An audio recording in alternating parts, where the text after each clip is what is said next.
Yeah. Log 34.0. Time is 2:30 a.m. Saturday, January 15th, 2022. Happy New Year. One of my customers said Happy New Year to me today too. And I was thinking, I was like, when is it too late to keep saying like Happy New Year, you know? And then, she said, oh, well, this is the first time I'm talking to you in the new year.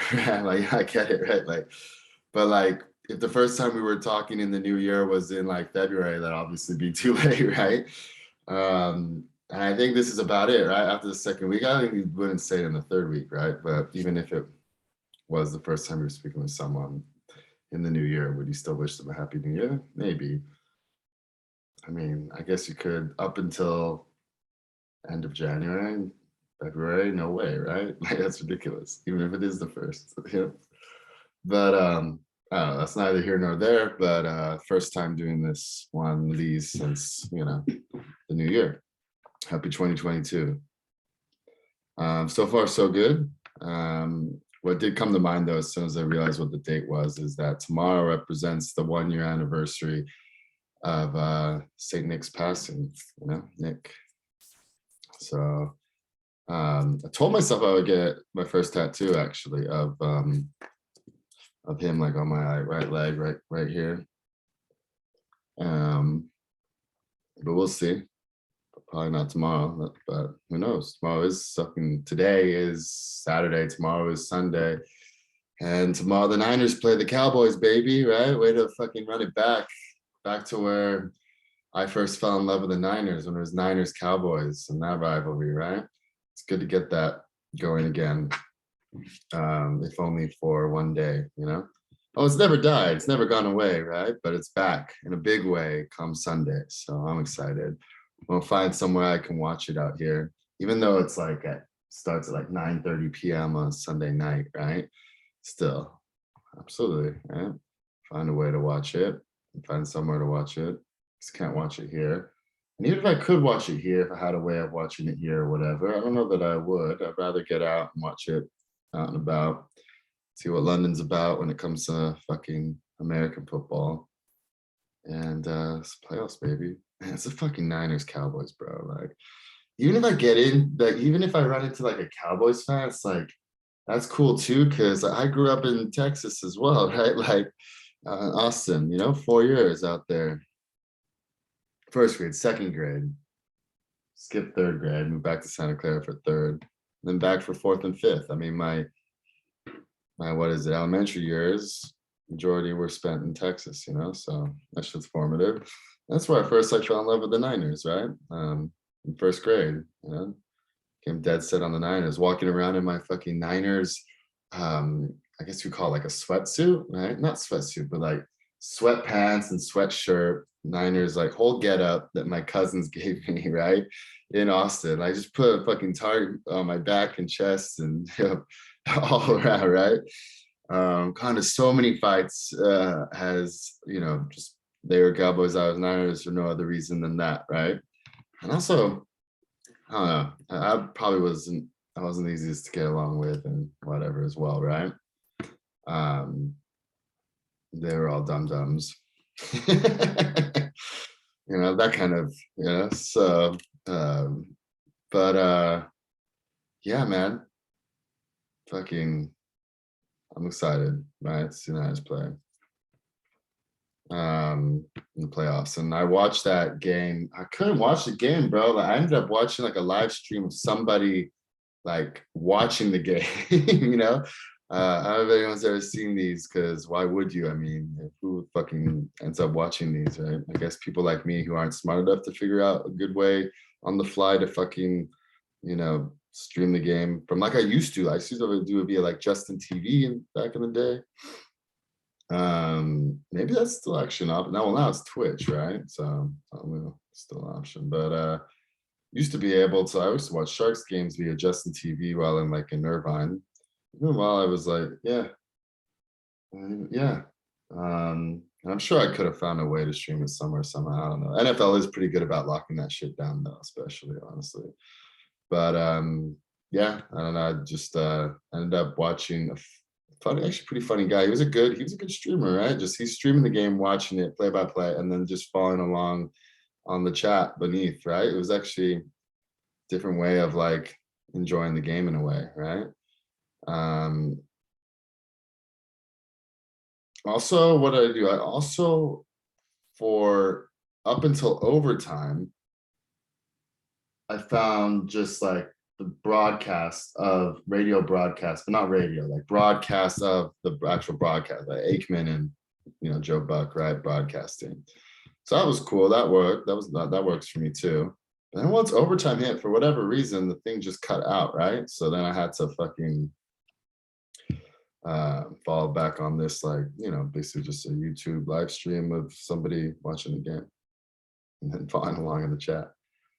But oh my god, like honestly, anyone who like has ever like really listened to a game like on the radio or anything knows that it's just another way of like appreciating sports. Like it has its own thing to it, I must say. Like is it better than like watching the game? Maybe not. But it's different, right? There's something else to it, and I'm still a fan of it, right? So sucks as it may that I may not have seen it all in real time. I mean, within 15 minutes of the game coming to a close, I was watching all the plays, a few of the highlights uploaded shortly after anyhow. So it worked out for me. And it worked out for us. Go Niners, So yeah, so that's my plans. When people are asking me this week what my plans were for the weekend, no plans up till 9:30 p.m. Sunday night. I'm watching the game. Don't know where, don't know how, right? But somehow, some way, somewhere, I'll be watching it. Up until then, though, need a new computer. It's going kaput on me, slowly but surely, a lot of different ways. Get a new computer. What else? Get a new adapter, because this adapter I think shorted out or something. It like something happened, and now whenever I plug it in, the computer won't accept. It keeps saying that it's remove the accessory requiring too much power or whatever, right? So now I would say, because I can't use this adapter, now I got all these like the wires kind of coming around, stretching over down to here, this like surge protector. It's like, good adapter, but there again, that's not even anything I need to go do. That's order on Amazon I can make right after this. So what should I get into? I should just get out this weekend. Starts with not going to sleep too late tonight. And honestly, I really didn't want to do this one, but I really feel like I should because I'll cover why. But because I do these things late, and then honestly, I'll walk you through how this plays out each and every time I do one of these. Is I do one of these, like let's say an hour, and now it's 2:30. So by the time I'm typically done with one of these, like it's usually 45 minutes to an hour, right? It'll already be 3:30. Then I gotta upload it. It takes like, I kid you not, for whatever reason, it takes like maybe 15 to 20 minutes to upload sometimes, I feel like. Or that's what it feels like. I've never actually timed it, right? But thereabouts, like longer than you think, right? Then once it's uploaded, then I want to watch it, right? I watch it because it's already recorded, right? So I actually do watch myself right after I record it while it's uploading. And then, so then it takes 20 minutes to upload, but I'm watching myself while it's uploading anyways. And then once it uploads, it's uploaded, I just finished watching what. But then at that point, right, we're talking about another hour, right? So 2:30 start this, 3:30 probably be done with this, 4:30 go to sleep. Having listened to myself, having listened and watched myself say everything I just said like an hour prior, right? And yeah. And like tonight, I just want to get back to this K-drama. So I'm on to a decent K-drama. Something in the Rain or something, I think. It's not the greatest one. I wouldn't say it's like, but it's, as K-dramas go, addictive, right? As they are. For the holiday season, I watched Singles Inferno with my mom, right? Her and I got into that together while I was back home. And I thought that one, because it's kind of a hot topic now too, or at least looks like online when TikToks, maybe it's just catered to me, but of course it is, but like that Singles Inferno, I thought that was probably the best dating show I've ever seen in terms of the structure, right? Like credit to the producers there. I think that was the one of the best, most cleverly maybe structured dating shows I've seen. And granted, I don't watch very many or any, right? But I thought it was well done, right? I think the one mistake they made is bringing in the extra people either too late or the whole thing not being long enough, right? Like those people don't have a chance, man. They only like 2 days to like disrupt shit and like get picked by somebody after these people had already been with each other for like 7 or something. Like, nah, man, that was a mistake on the producer's part. But everything else about how it was like structured and stuff, I thought was well done. My mom agrees, and I think she probably watches more of those sort of things than me. Like she's not so much into like dating shows. She's like, she really thinks The Bachelor and stupid and The Bachelorette's stupid. And I think she's a very strong woman. She thinks it's but I will say what she said about like The Bachelor. She said all these women watch The Bachelor and it's the most, all these feminist women watch The Bachelor and it's the most like against feminism sort of thing. I don't know how she says that. I don't want to butcher her words or make her look bad, but like I agree with her. Like a Bachelor, all these women obsessed with The Bachelor. It's like, and then you're gonna be all feminist. I'm not saying they're mutually exclusive, of course, right? You can enjoy The Bachelor and still be a feminist, I suppose, right? But like that shit is whack as fuck. Like, so basic. But anyways, not casting judgment here. Well, I am actually, so I'll stand by that shit, bro. Like Singles Inferno was well done, is what I'm saying.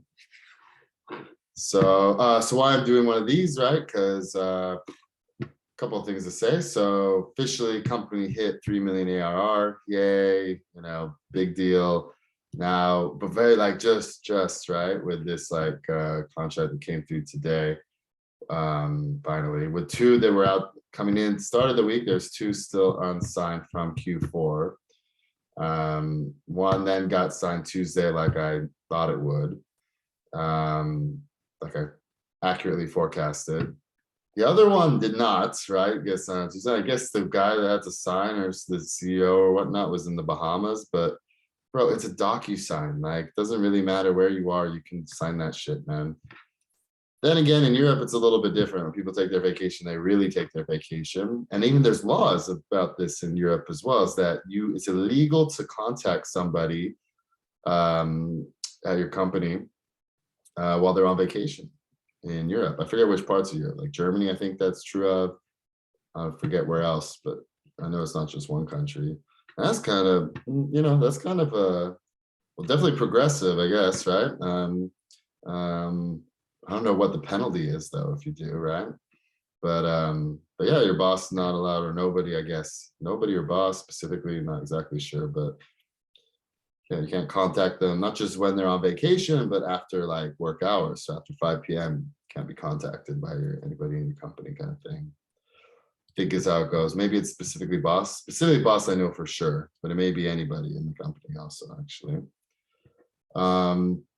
Actually, maybe that varies by country. It's not something I've really researched, but I'm aware of at least. Don't really know, but just aware of. So that's some interesting stuff. I don't know how I feel about that. It's hard to argue with that, but the way I work, like I can't even imagine how you would do a startup without being able to contact one another after 5 p.m., right? So, maybe you find a way, right? You work within the parameters, right? It's like the restrictions make you more creative, I suppose, right? Get you to have to be more creative. Restrictions can maybe be healthy. It can be healthy too, right? Force you to be more intelligent about the time you do have, I suppose, and things like that, right? It's like when you try to write a poem, like a haiku, and you're trying to keep it within the 575 parameters, or like a sonnet, right? These restrictions create kind of like lead to maybe more interesting results, right? That said, I still can't really wrap my head around how you could successfully do a startup if everyone's just working 9 to 5, you know? Maybe it's just because I haven't seen it, experienced it. Maybe I got to go to Germany and go join one of their startups and see how they do it, right? And get it, and then get it, maybe, right? But I mean, the way I work, right? Like, I don't see how. But now, if the whole world was just working 9 to 5, the whole world, right, had the same rules, laws, then yeah, I guess could be done. Even then, it's still like hard to see how you could. Then there's those people. I mean, maybe I'm one of those people that want to work the extra, right? Like really just want to something to throw themselves into because they haven't got a life outside of work, right? Per me, basically. No, please let me work longer, harder, because I got nothing else going for me. Let me at it. I guess that's where America is good for. When you want to go just be a slave. For you. America's got America's modern day slavery out there. You guys are tripping if you think any otherwise, right? If you have to work for healthcare, if you have no healthcare without working, that's fucking slavery, bro. I'm sorry. Like you need fucking health. You need to work to have healthcare. Come on, guys. You guys are fucking tripping, right? Or it's like indentured servitude. I guess slavery is extreme word, right? Whatever, but still, definitely indentured servitude for the vast majority of Americans. Even to be able to get a good job, they've got to go get an education. There's all this education inflation, right? So many people have ended up going to college over the last however many decades, right? Everybody went and got the degree as they were directed to, basically. Everybody has a degree. So they value the value of a degree because everybody seems to have one. But you got to put, how much is that degree costs? A lot. Like I've been lucky that I didn't have to take out student loans. My dad paid it up. Thank you, Dad. Right. But vast majority of people do. I think majority or not, a hell of a lot of fucking people, right, have to take out student loans to get this damn degree, to get the jobs that honestly they don't even really need a degree to do. Like I went and got a degree and I did not need a degree to do the job I'm doing, damn it, right? Like what the fuck? But my buddy who doesn't have a degree couldn't get the jobs I got because he didn't have a degree. It's not that my degree made me any more prepared or able to do the job I'm doing, but I couldn't get the job without the degree. Anyways, I'm just lucky that like I'm not in like huge student debt for it, but many people are. And then you're immediately like an indentured servant, right? Like you come out of college and now you have to work. You have to get a job and you have to work to pay off that fucking debt, dude. Damn. And that debt just gets higher and higher. Like you gotta work harder and harder, make more and more money to pay that off soon, pay that debt off sooner. And then if you can't pay out the debt, you can't even declare bankruptcy or about it. Unforgiven. That said, I don't know that Biden should forgive all student debt. I think we should just make education free going forward, right? And we all knew the rules of the game, right? With the student debt fucking sucks, I agree. But going so far as to forgive all student debt when we all knew the rules, that's a little extreme, but it's really nice, I guess. Yeah. If I had student debt, sure, I'd be like, that'd be cool, right? I think, I don't know. But I think going forward, there should just be no student debt, like for anybody, right? Change the game. Don't just like retroactively forgive. Well, maybe. I don't know. I couldn't care the fuck less about politics, to be honest. But mostly because I realize that it takes more thinking than I'm willing to give to something outside of me. I'm just selfish like that. I'll admit as much, right? Maybe I just don't care about politics. All I care about is my little world, my little garden, as what Voltaire Candide would say, just tend to your own garden kind of thing. As the Turk, he was a Turkish farmer. That's who said that in Candide at the end of Candide in Voltaire's that whole philosophy, basically, like I kind of subscribe to actually, in many ways, whether I've given it much thought or not, right? Is that I haven't given much thought to things outside of my little bubble.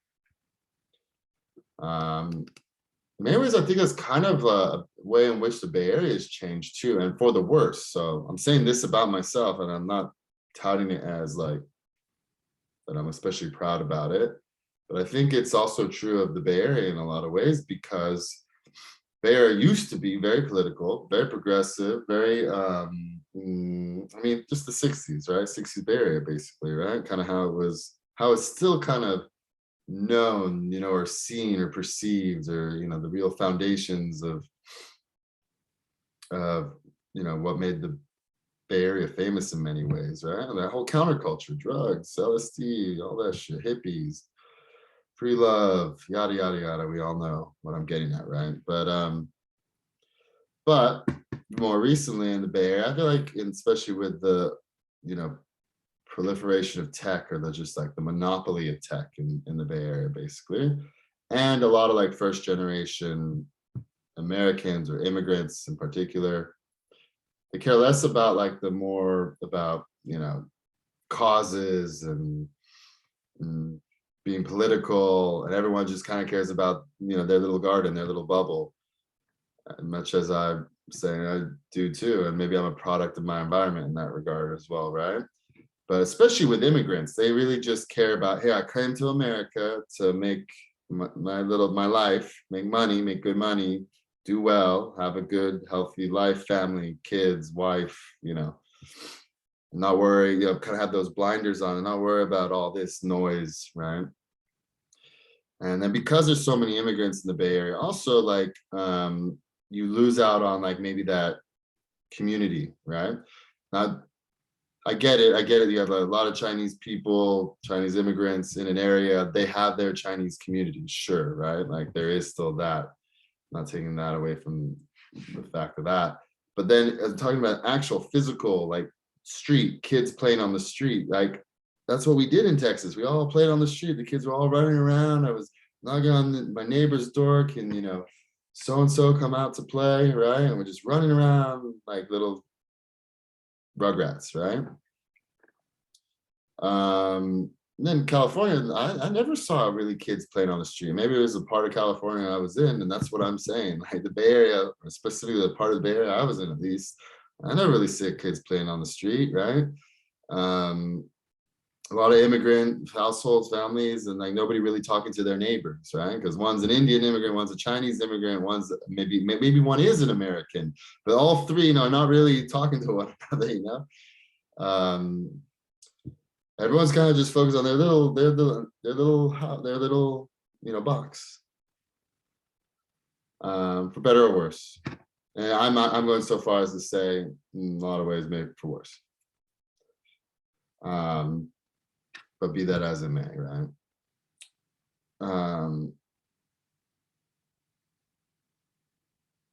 So at the 3 million mark, did I say that?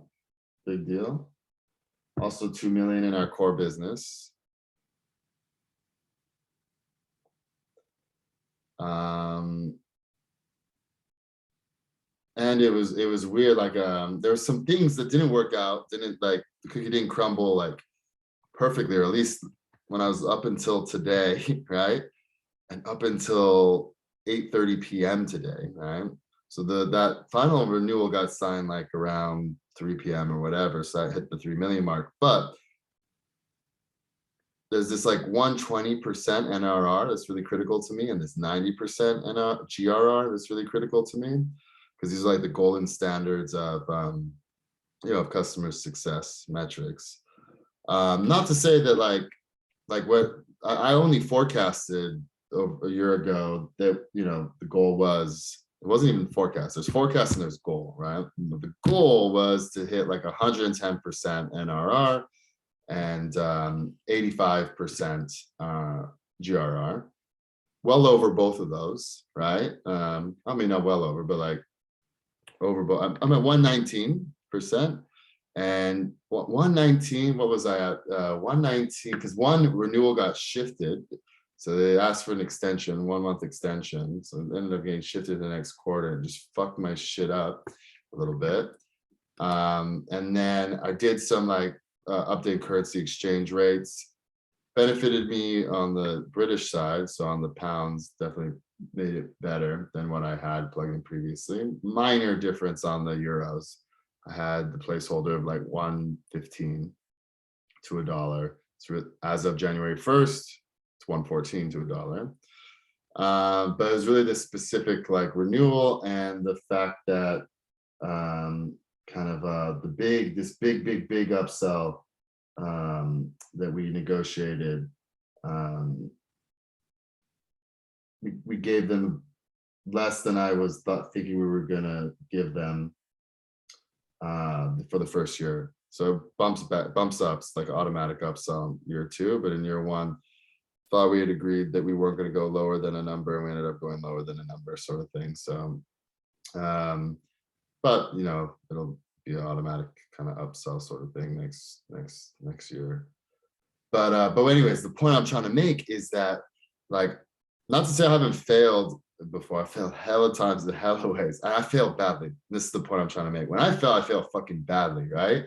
But I've never missed something by like a little bit. Like anytime I've cut something close, I've been on the right side of cutting it close. Like easy example is when I was a freshman, sophomore, whatever it was, swim meet, right? And that guy was JV, it wasn't varsity, right? It was a freshman JV,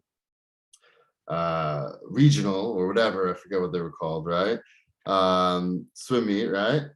Me and this other guy came in first and second, and I came in first by 0.02 seconds, right? That's literally just a hair, right?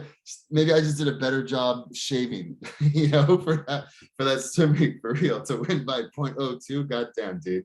Like 0.02, you can't even like, I can't even take credit for the 0.02. 0.02 is literally just like luck.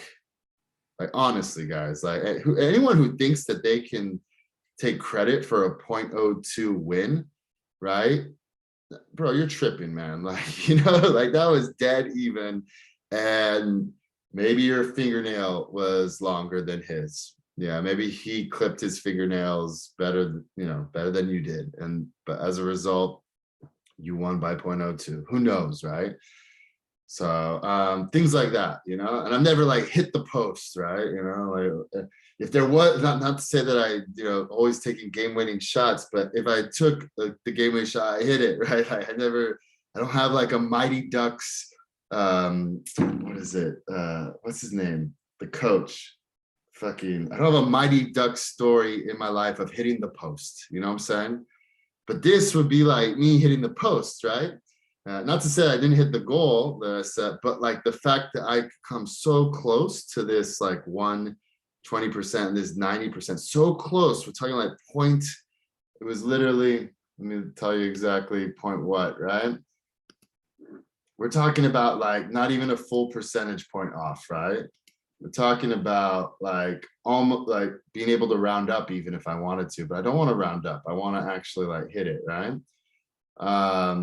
But yeah, if I take this out, like to tell the story straight, yeah, it was like missing it by 0.9.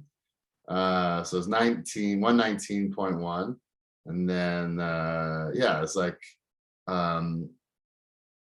so yeah, so can't round up on that, right? So but anyways, like so but that is not a lot of money, right? Actually, that's like not that much money because I mean we're still, you know, small business. There's only been so many renewals this year, et cetera, et cetera. It's not far off. And then the GRR, I'm literally 0.17, so 89.83. I could round up on that, but like I said, I don't want to round up. And I was like, damn, to come so close and not hit it, right, is worse, I think. I'd rather have like 115% than 119.1, right? And 89, and rather have like 85%, like I originally the goal, then have like 89.83 or whatever. Because it's like, how can you come so close and not hit it, right? It's so close, but not so good. It's almost more and more, more like, dude, like if you are any good, you're gonna find a way to get that real extra percent, right? You know, like how could you not? How could you come so close and not, you know? So that's what I was wrangling with at the beginning of the week, right? Because I realized once we pushed this one, that, you know, it kind of changed things. It definitely did, right? And I was like, well, fuck, what, goddamn, okay. It's never happened to me before. It's the first, I guess it's a first for everything to like be on the wrong side of coming so close. Got to count my blessings, right, throughout my life, like in various ways, not even like sports related, that like, you know, cut things very close and been fortunate to always come out on the right side of that, those lines, those very thin lines, time and time again. So, you know, credit to where credit's due. You know, like I'm saying with that like 0.02, I can't take credit for it, right? Like that's some blessings to be like counted, you know. So yeah, doing this fucking accounting, right? Looking at his ledger, it's like, damn, that sucks. Especially when it was such a great year to come so close to like that golden standard, but not hit it, like I feel is unfair taint to my team, to the company, to, you know, everybody basically, right? So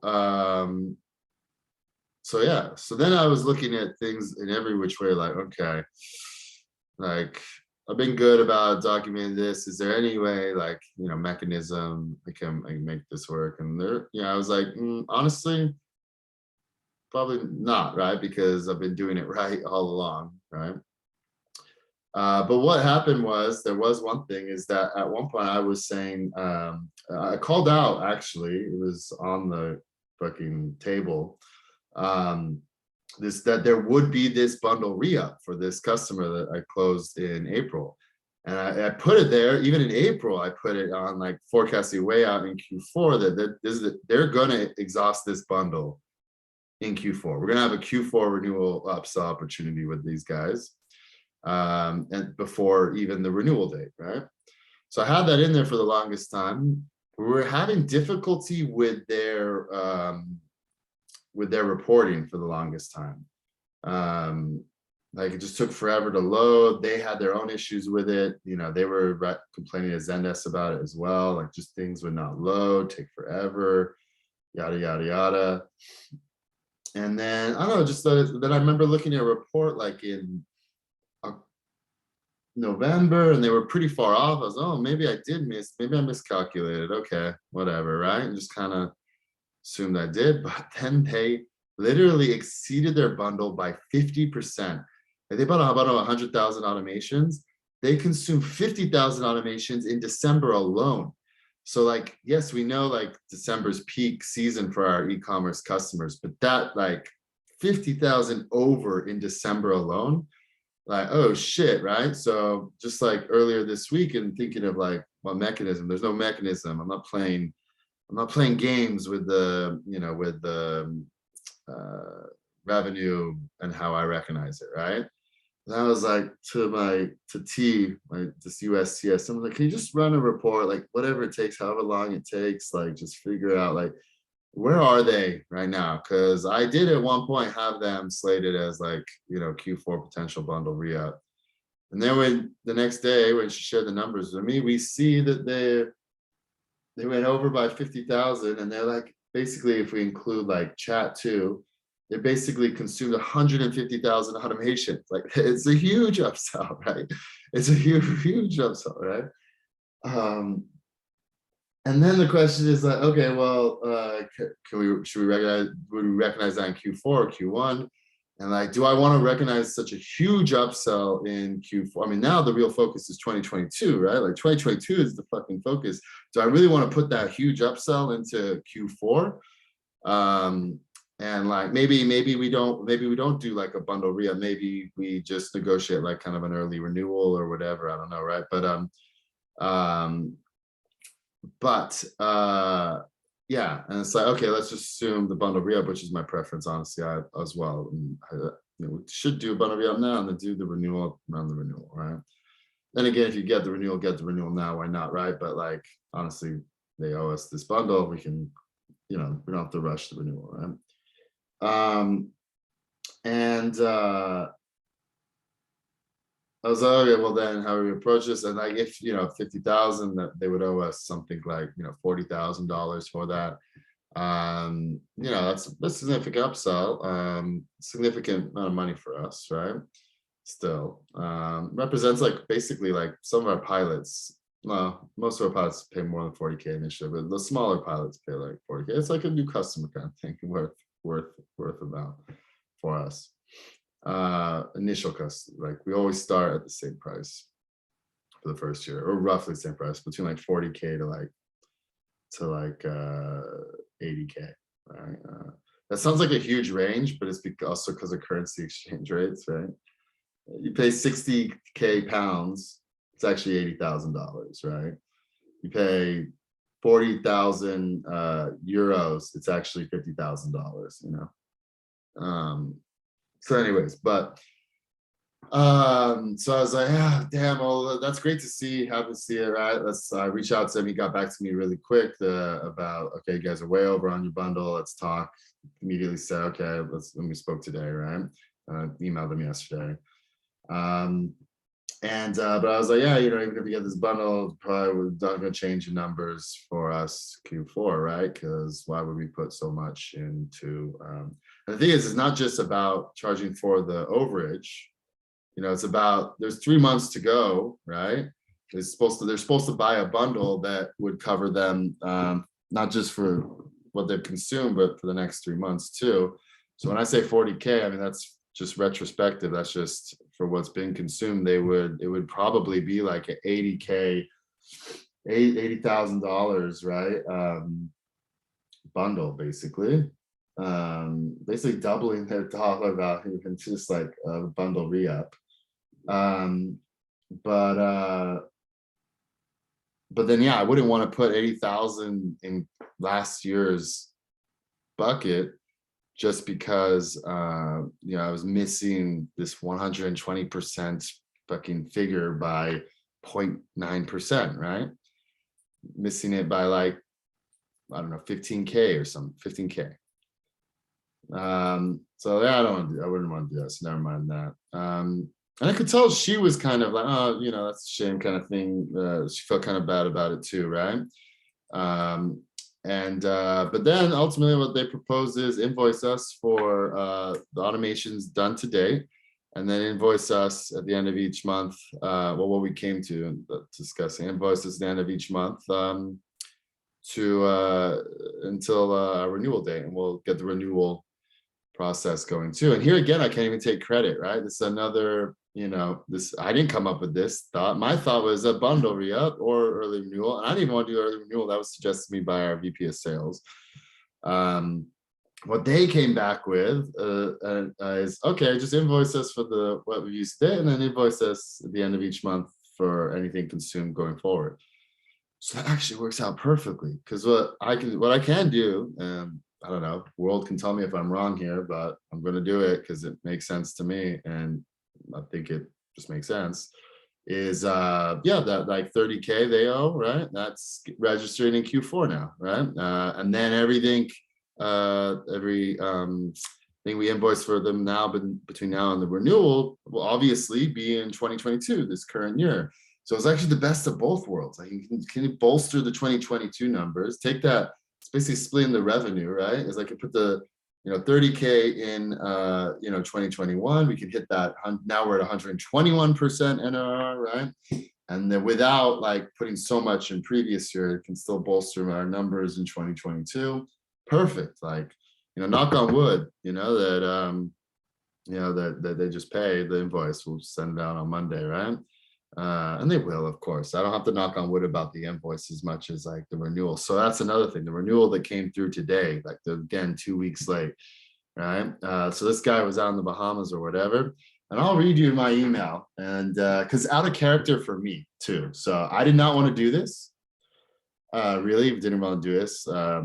My boss, their CEO, has been asking me almost, I feel like, every day about the status of this particular renewal.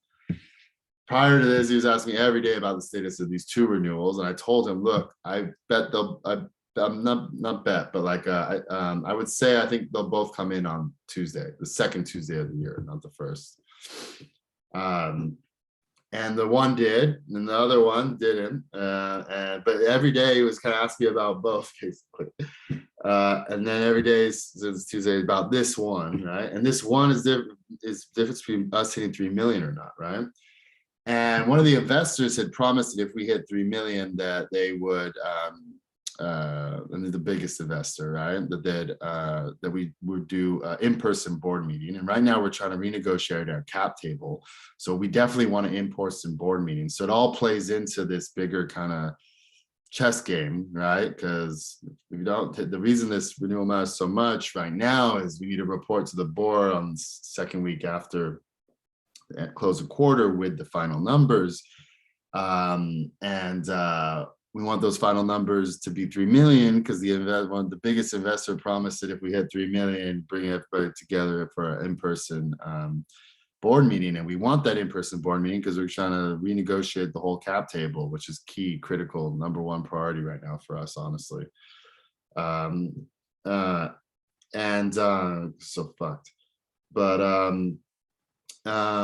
so yeah, so I understood why he was putting pressure on me. I felt pressure too, obviously the pressure from him, but personally also I thought it for sure it was coming in, so it wasn't a question to me about whether or not it was coming in.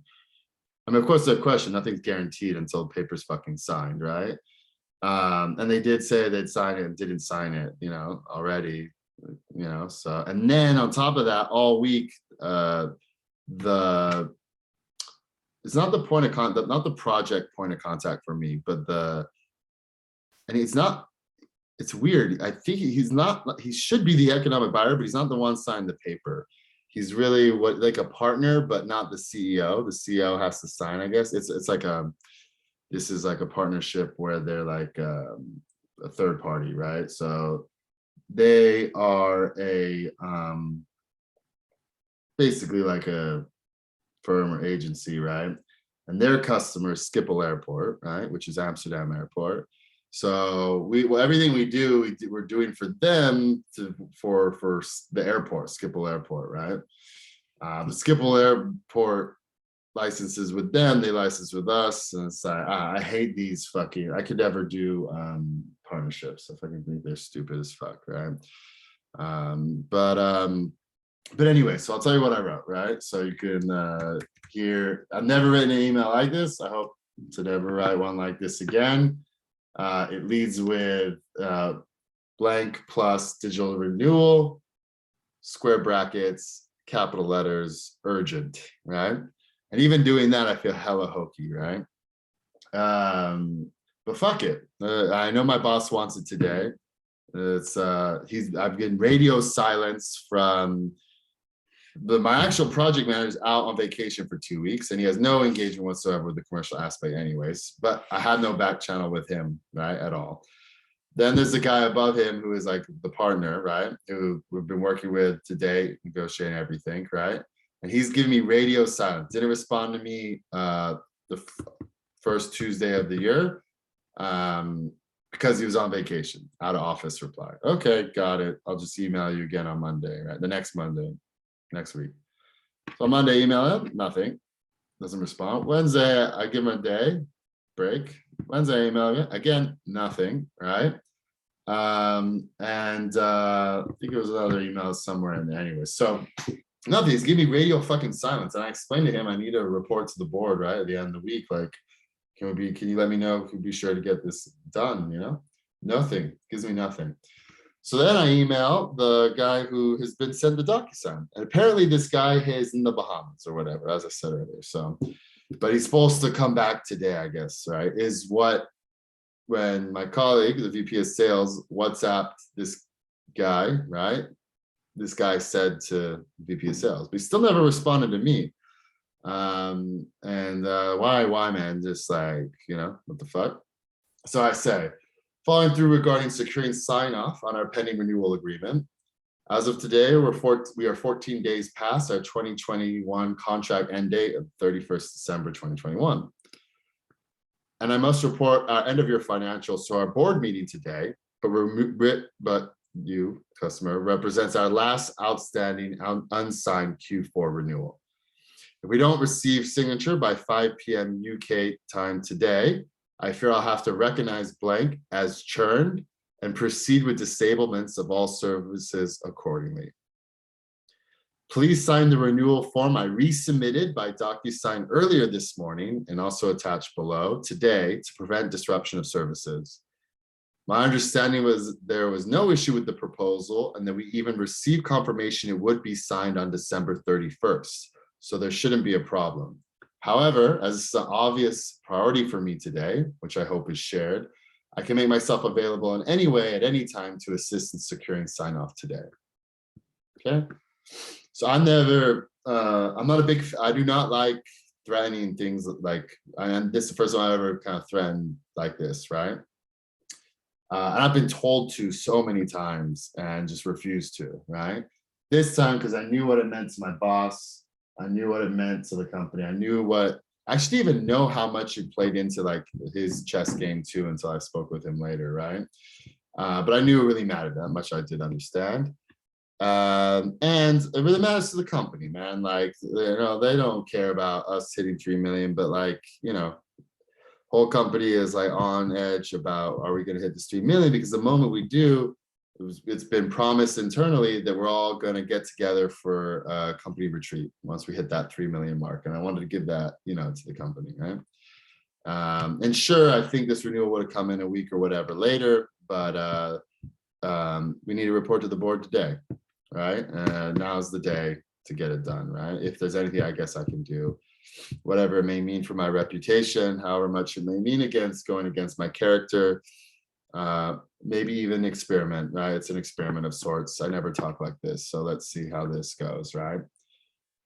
Net, not well, but he did sign, so who the fuck cares? You know, like, right? But here we go. I'll read you what he wrote, right? So first, the guy, the partner in between, says such and such just landed, I hope, and I agreed that he will fix this ASAP this afternoon. Keep you posted. Okay, nice. I don't say anything though. Keep me posted, basically. What do I need to say here? Thanks, I guess. I could have said thanks there, but I decided against it. Wanted the last email to be his kind of confirmation that it will be signed. Then the CEO says, Bora, herewith I confirm that the documents are signed. It was, in my opinion, not very constructive that you threaten in your last mail, he says mail, to block your services. For me, I'm going to read all this verbatim because it's not like, so you don't think it's me misspeaking, is how I wrote it, right? So it was, in my opinion, not very constructive that you threaten in your last mail to block your services. For me, a reason to invite you to organize a call together to discuss your behavior to a trusted client as we are. Looking forward to see your invite. Kind regards, him, and he's a CEO, right? Now, to discuss the key thing here is, you know, to discuss your behavior to a trusted client as we are, right? The ironic part of this whole fucking thing, we look to churn this customer out in a year. So as much as I'm trying to like get the renewal now, we plan to churn them out in a year because they are such a distraction from our core business, right? And in talking with the partner guy in between, like we already kind of agreed to this. They want to use us in their kind of strategy of selling other airports as their like AI solution, or the AI component of the services they offer, right? But they haven't sold any other airports yet, and they're going to start do that in like 6 months. And I said to them, I said, look, listen, let's be candid. Right now, our focus is really e-commerce. In a year's time, if you have sold into another big airport, right? I'm not gonna leave you out to dry as without an AI solution, right? But in the event that that doesn't happen, like let's plan on removing us from the Skipple stack and their tech stack, because there he was kind of thinking the same thing, like where do we go with here? I'm like, look, this is a very custom solution. It's very slow. It's like just not, the juice is not worth the squeeze for us. I'm not gonna, we've been a partner. You've been a partner for years now, and in our eyes, your legacy. But like, we'll continue to be a good partner to you. And if you are going after other airports, we're happy to be that AI component. But if not, let's plan on like this relationship ending next year. All very like gentleman's agreement, like between us kind of thing. Nothing on paper, nothing written. Totally kind of understood. Yeah, so that's like the kind of context. So it's above board in the sense that we've had this discussion with the partner in SEO, right? But but they're like, that's okay, like but we still want to renew for this year, right? Okay, great. Yeah, because we want you to renew this year, but we also want you to churn next year, right? And not churn next year, we will churn you out, essentially. I didn't go so far as to say that explicitly, but it was understood, right? But anyway, so he's asked this, he has time to organize a call to discuss your behavior to a trusted client as we are. So that's the context on the client. Are they that trusted? No, not really, right? And we've made hella accommodations to these guys countless times. Extensions here, there, lags like this. Like we've been hella accommodating, right?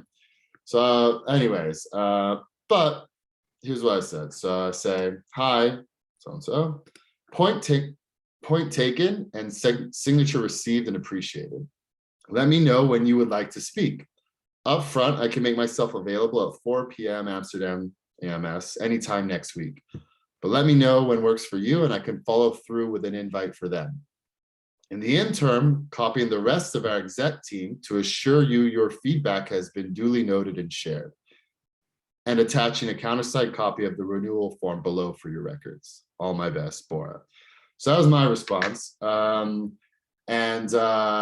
didn't say anything. And I think this was probably the best way to play it. I honestly think, I don't know what I could have said better than this, to be honest. But yeah, so that happened, right? But the renewal form's in. So I went out of character. I got fucking basically told my behavior is unacceptable, but at least I also got the renewal. If he wants to talk, I'm happy to talk. No apologies, mind you, point taken. Signature received and appreciated, but no fucking apologies here. My fellow execs totally have my back on this, right? Not worried about that either. All is well. I actually would love to talk to him, actually. In this case, something like this, playing out like this, I really do want to have this call because I've never met you, motherfucker, and you've never met me. Let's meet, let's talk, let's get to know one another. If you're I don't know if you're a trusted client. I've never met you, man. And you guys actually have been difficult every which way. We've done extensions for you in the past. We've been hella accommodating. Trusted client is you. I don't trust you. I don't know you. You're not signing a DocuSign because you're in the Bahamas, motherfucker. Come on, bro. DocuSign is anyone I've signed DocuSigns from my fucking phone, bro. Like it's easy peasy. Don't give me this BS about he's in the Bahamas. Can't fucking sign a DocuSign. Anywho, so that's that. And with that said, with this in 3 million, woohoo, time to celebrate.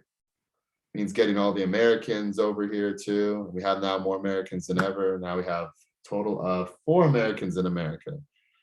5 Americans total with myself, of course, but I'm not out there. I'm here. So get those 4, 2 of which are my team, right? My CSM and the new USSE we hired, right? Who, by the way, I need to work more closely with him.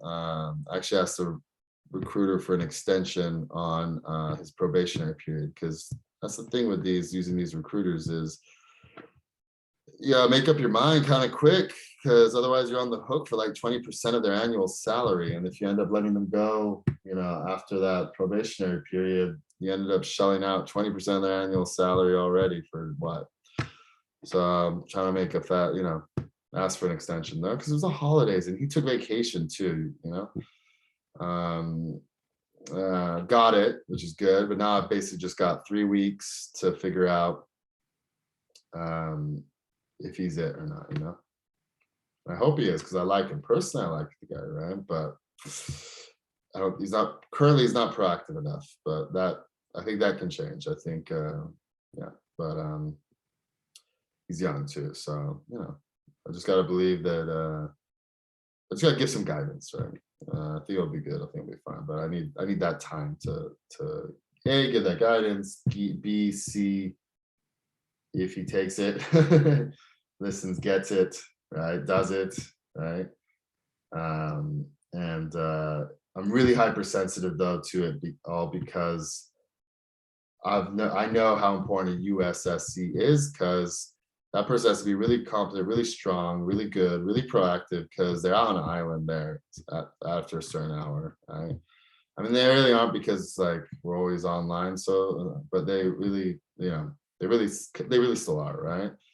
They're on an island. We just hired 2 BDRs, 2 girls that look sharp, seem good in the US, to just chase US business, right? We had very little US business in the last year, but the previous year we had quite a bit. And this last year, 2020, very little new US business. But just went out and got 2 like sharp BDRs to chase business in the US. So this hire is really key, critical, because we're about to get more US business. A lot more? I don't know. It's hard to say, but definitely more, right? So get ready. And the fact that even with the existing US business, the US customers are pretty demanding by nature, I feel like. Pretty demanding, also expect things really fast. And pretty demanding and expect things really fast, and pretty demanding and expect things really fast. And there's about to be more of them. So this USSC just needs to be good. So I'm working with him to make sure he is. All that said, it was really good to get back for the holidays. So finally back, made it back home after close to 2 years. Moved out here February 4th, 2020. Which isn't far off from where we're at now. What is that, like 3 weeks from today, basically? But managed to make it back to back home, the Bay Area, for the holidays finally, which is good. Good to see people, good to see all the babies, babies that I haven't seen, that were born since I moved out, all different ages too. Like one was born shortly after I moved out, so they're like, let's say like 18 months, I think, 18, 20 months old, maybe. That's my cousin, I guess, my cousin's kid, whatever you call that. Then there's one that was born, there's one that was like 11 months old, right? It was born literally 10 days ago. So I guess when I saw it, was like coming up on that their first birthday, James's baby, like it's good to see them, him, her. And then the other baby I saw was my buddy's Steve's baby, who is like really brand new. Like I even have like this card here that they sent me, right? Like he's really brand new. How brand new? September 9th, 2021. So very brand new, only like 2 months old, right?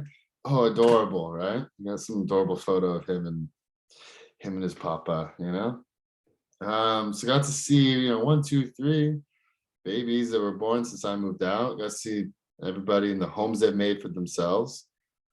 2 of which have bought homes, and the homes are made for themselves. Like my cousin, I've seen that house before, but it was great to see that house with a baby running around it, a toddler running around it, and all his toys everywhere and everything. And then I found out toward the end of the night that they bought another house and they're planning on moving, right? So I was like, oh, okay. And they made a great home here, and I was really kind of commenting on that. I think maybe like they really made a nice like home there, and then they're making a new home somewhere else. They're about to upgrade, right?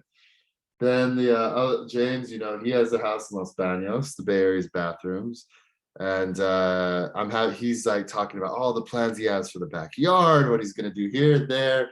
Plans to do like a real American dad type, mentality or thinking. And it was just great to hear and see. And I'm excited for that for myself too. Like once you're a homeowner, like the plans you have to like do this, that, as long as it's not things that come out of nowhere, like plumbing, like what happened to one of my coworkers. He just recently bought a place too, and now he's dealing with like plumbing issues that are going to cost him a fortune because it's water damage, right? And I'm like, oh shit, being a homeowner. But still, I'll still take that with, because I just want to own a home sooner than later, right?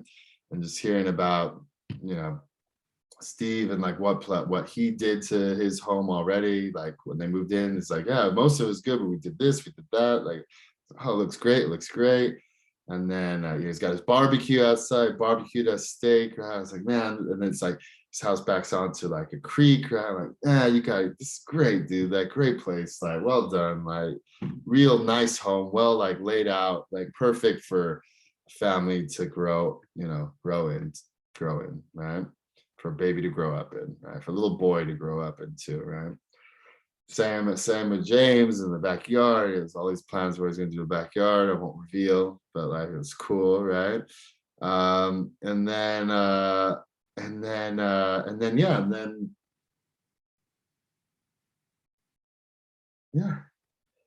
it was just like seeing the babies, seeing the homes, going golfing for my second time ever with Steve as well, and like go golfing on the 9-hole golf course I grew up on, right? So I was there from basically the age of like basically I think 1 or 2. Because my brother was born in that house. I wasn't born in that house, right? I was born in like an apartment nearby, but my brother was born in that house. So at least from the time I was 2, and then fifth kindergarten lives in that house. First grade we moved out to Austin. Second grade we're in Austin. Third grade we came back to that house. So that was like the first house I'd say I grew up in, right? First house I remember. I don't remember the little apartment I was in when we were 1 or 2 or whatnot, right? So go golfing and see that, and it was like, okay, now I'm seeing their house, all everybody's houses, everybody's kids, seeing the house I grew up in as a kid, right? And yeah, man, I'm way behind. I am way behind on the whole family, like wife and kids, fucking quadrant, bro. Like that's what I realized as well. Like I've been married to this company, which is good, and like it's paying me back. It's paying me back. I can't complain. But I've also, I think, got to give some more focus to this other quadrant of life that really matters more than any, well, at least for me and my priorities, like wife and kids. I know I've always known I wanted a wife. Always known I wanted kids. Always known I want to own my own house, right? So that's always been true for me. So now I think I really got to start thinking about that more seriously. And now that I have like a full-on team, I mean, coming into this year, I was overseeing American accounts and European accounts. Coming in this year, it was just me and one SC. No, at the very beginning of the year, 2021. I'm getting my 2020s and 2021s confused. Yeah. At the very beginning of the year, it was me, one other CSM, one SC. It's a team of me plus 2. So I have a team of 2, right? Now I have a team of 7, right? And now I can finally back out of accounts. Finally, for real, it's happening. And even now I'm coming out of accounts. Oh my God, it feels so different. I was a little bit lost, actually. This is why I should have, if I had done one of these at the beginning of the week, what I would have led with first and foremost is like, I'm a little lost right now, right? Because I'm so used to just going from call to call to call and like just doing what needs to be done for the next call sort of thing. But if I'm not on the call, or I don't need to be on the call because I have the other CSM and I'm not responsible for the task, I was a little like, okay, now what do I do? Like, I know there's work to be done, but like I was a little disoriented, right? I was a little uncomfortable too, right? And then I also realized really quickly that, like, because I was out over Christmas too, I realized really quickly that like I could, by just not joining a couple of calls, right, with a customer, I'm quickly out of the loop and quickly maybe useless, right? outside of maybe asking questions, answering questions that like the new CSM may not be able to answer. But even if he can't answer that, he can just say, I can get back to you and get them answer via email. So, you know, but and I realized like that there's things I got to do to be able to have the insight and the oversight and the insight without having to actually be on the calls to get it, right? Things like reporting, things like weekly updates, right, from for CSMs to keep up with. And you know, we've been doing that for a little bit now already, right? But I actually don't read them. I have them input them and I send it out. But now that I'm not, because I had my own updates to put to send, right? And then, but now that I don't have my own updates to put to send, I just can just go through there, see what they wrote, right? And to have begin to have that like insight into oversight as well. Reporting is critical. Things like what happened with this customer should not happen again. The fact they exceeded their bundle by 50K, we now have like reporting in place. We didn't have it historically, right? But we now have reporting in place that allows for alerting. And I need to build out reports where I can plug in the customer's bundle and it can just like kind of track against how they're pacing to their bundle and alert not just us, but also the customer as they get like within 10% of exhausting their bundle and then 5% and then exhausted, right? Or whatever, I'll decide what the increments of alerting are, right? But we now have the function to do it. We now have the capability to do it. We just don't have that reporting and alerting set up for anybody yet. But we know we have the capability. I just got to set it up, and I guess we got to set it up for everybody. And it's quite manual actually to set up for each and every one, as well as other reporting that we need across our customers, not just for the CSMs, but not just for the customers. But for me too, or for me to be able to see, like, have that like eagle-eye view on like how things are going. We have all the capability now. I just got to build out all the reporting across all these customers, and I've got to create kind of like this standardized template reporting that we can push, right? So that's my new focus there too. Among many other things, among making this SE successful, this US SE successful, I'm hiring another EU SE to because we need it, but also need it now more than ever because we know that one of my SEs is pregnant and will be out in May for at least a few months, right? And one of my CSMs, like if the cookie really crumbles badly for her, she has like 3 back-to-back wobblers, right? One has already said they will churn, but we had a call with them and we said, okay, you just finally got us the APIs after 9 months, right? And then now you say you're going to churn, right? Like, how about over the next 2.5 months at this point, right? Like, let's just put our best, well, we have the APIs, let's just put our best foot forward and then reevaluate at your renewal date, right? And say, okay, of course they'll say okay to that. Who's not gonna say okay to that, right? But yeah, I think they're as good as gone. And I've been thinking they've been as good as gone for a long time anyways. Then there's this one that got pushed from Q4. That I always saw as like I saw it as like a 70% chance that they would renew. We could upsell, renew appropriately, because renew would include upsell, right? Because the first year is just a flat fee and then it becomes like consumption based, right? And per their consumption, it would be an upsell.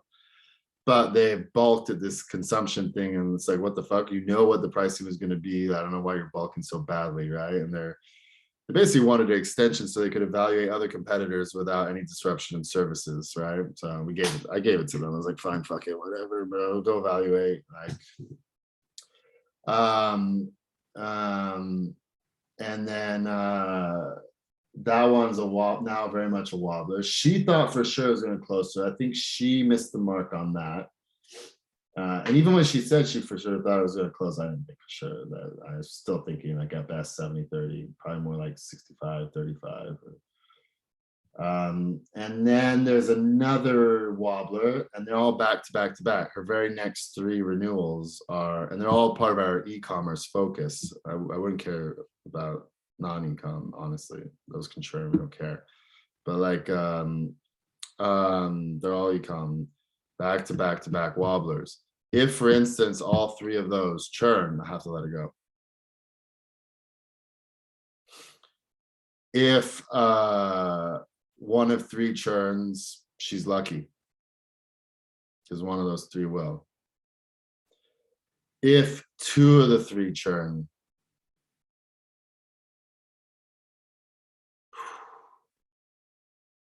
probably should let her go. So we'll see. We'll cross that bridge when it comes. I don't want to leave it on that note. That's a horrible note. Fuck. Here's to not giving up the fight until the end, right? As a CSM. As a sales guy, you should know when to fucking give up. But as CSM, you know, like, you keep doing your job, doing the best you can, until the very end. Till the fat lady has sung.